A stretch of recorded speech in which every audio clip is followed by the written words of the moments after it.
देखो बच्चों, हम लोग करें मराठी का तीसरा लेसन आला पाउस। इसमें जो ये इसको समझाने का इसका वीडियो मैं भेज चुकी हूँ ग्रुप में।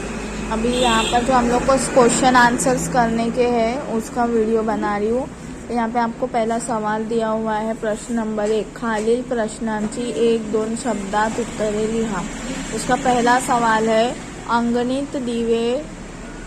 अगणित दिवे कोठे लागले आहे। अगणित दिवे कोठे लागले यानी आंगन में दिवे कहाँ पर लगे हुए हैं। तो कहाँ पर लगे हुए हैं?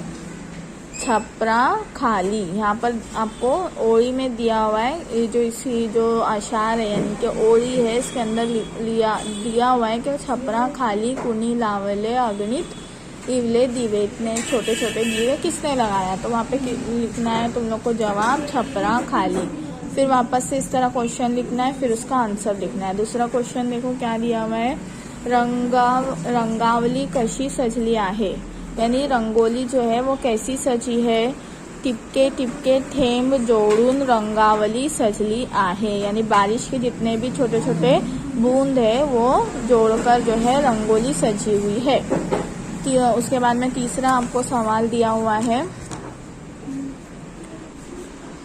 धरणी ने कशाची मखमल पांघरली आहे, कि जो धरणी है यानी कि ज़मीन है उसने किसकी मखमल पहनी हुई है या फैलाई हुई है।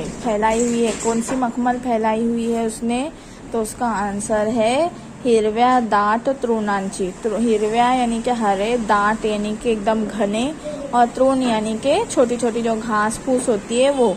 तो वो इससे घास फूस से जो है वो क्या है, धरणी मखमल पांघर लिया है। धरणी ने क्या किया हुआ है? मखमली फैलाई हुई है। चौथा सवाल है, धरणी कोणता सोहळा साजरा करत आहे।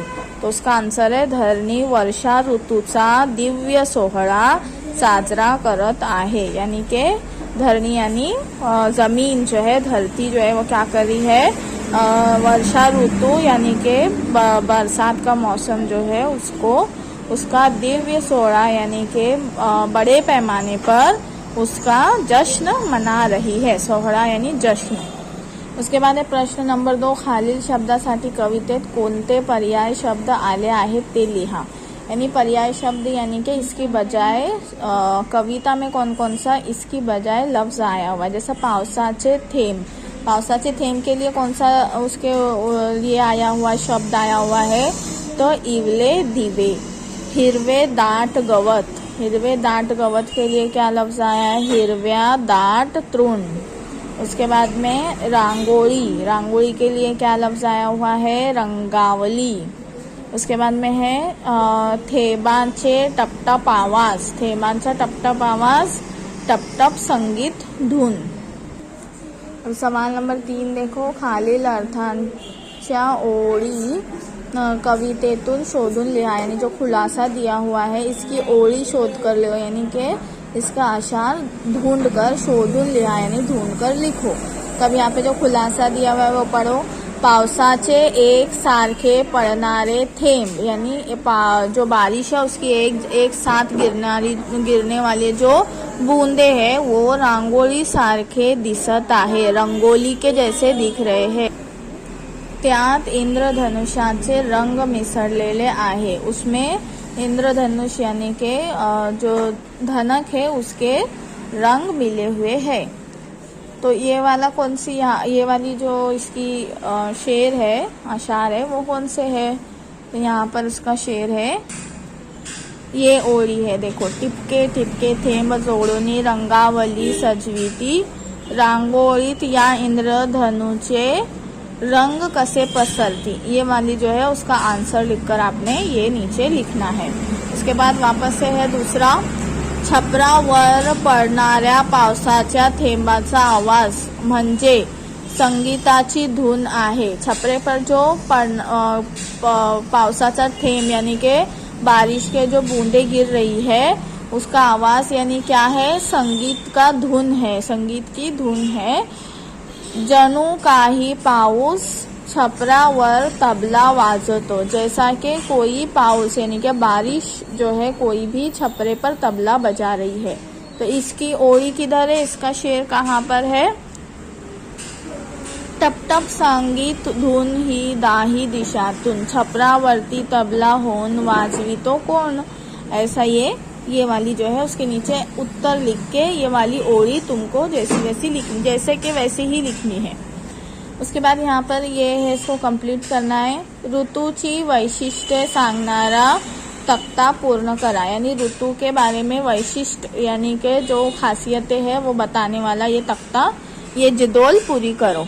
अब पहला क्या दिया हुआ है देखो, उन्हाळा ऋतू। उन्हाळा ऋतू में पहला आएगा झाडाची पाने गळतात, यानी कि उन्हाळा ऋतु यानी कि गर्मी का मौसम। उसमें पहला आपको दिया हुआ है सेंटेंस, झाडाची पानी गळतात, यानी कि झाड़ों के पत्ते जो है वो गिरते हैं, गलकर गिर जाते। उसके बाद है हम अपने तरफ से लिखेंगे उष्णता वाढते, यानी कि गर्मी बढ़ती है।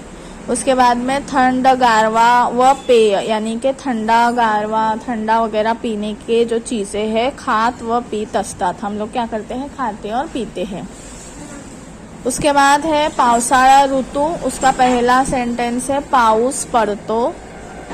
उसका दूसरा सेंटेंस हम बनाएंगे नद्या वाहतात, पानी पुरवठा वाढतो, यानी कि नद्या वाहतात यानी कि जो नदियाँ सूख गई है वो बहना शुरू हो जाती है और पानी पुरवठा यानी पानी का जखेरा बढ़ जाता है। उसके बाद है हिवाळा ऋतु, यानी कि सर्दी का मौसम। उसमें पहला क्या दिया हुआ है, हवेत गारवा असतो, यानी हवा में ठंडक रहती है। उसके बाद हम लिखेंगे दूसरा सेंटेंस, फळांचे पीक होते, यानी कि बहुत ज़्यादा फलों का पीक उसमें होता है, बहुत सारे फल है जो ठंडियों में तैयार होते हैं। उसके बाद है तीसरा हम अपनी तरफ से सेंटेंस और डालेंगे, काही ठिकाणी हिम वर्षाव होतो। हिम वर्षा यानी कि स्नोफॉल, कई जगह पे क्या होता है, स्नोफॉल भी होता है। अभी यहाँ पर आपको दिया हुआ है और खेळूया शब्दांशी, यानी कि आपको व्याकरण का हिस्सा दिया हुआ है। तो इसमें आपको पहला सवाल देखो क्या लिखा हुआ है, खालील नामांना कवितेत आलेली विशेषणे शोधून लिहा। नीचे जितने भी जो नाम दिए हुए हैं आप लोगों को, तो उनको क्या करना है, उसके विशेषणे शोध कर लिखना है। विशेषण यानी कि उसकी खासियत जो बता रहे हैं, कौन कौन से लफ्ज है जो उसकी खासियत बता रहे हैं, वो हमको इसमें ढूंढना है, अपनी पोएम में ढूंढना है। तो यहाँ पर पहला दिया हुआ है दिवे। दिवे का खासियत क्या बताई है पोएम में, ईवले, तो पूरा लिखेंगे आंसर ईवले दिवे। दूसरा बताया हुआ है तृण। तृण यानी कि जो घास फूस उगती है उसको कहते हैं तृण। तो तृण का जो है वो वैशिष्ट्य क्या बताया हुआ है, दाट। दाट यानी कि घने, तृण दाट तृण। पखरण नाजुक, पखरण, पखरण का वैशिष्ट्य नाजुक। सोहळा यानी कि जश्न। जश्न का जो वैशिष्ट्य दिया हुआ है, वो विशेषण दिया हुआ है वो है दिव्य।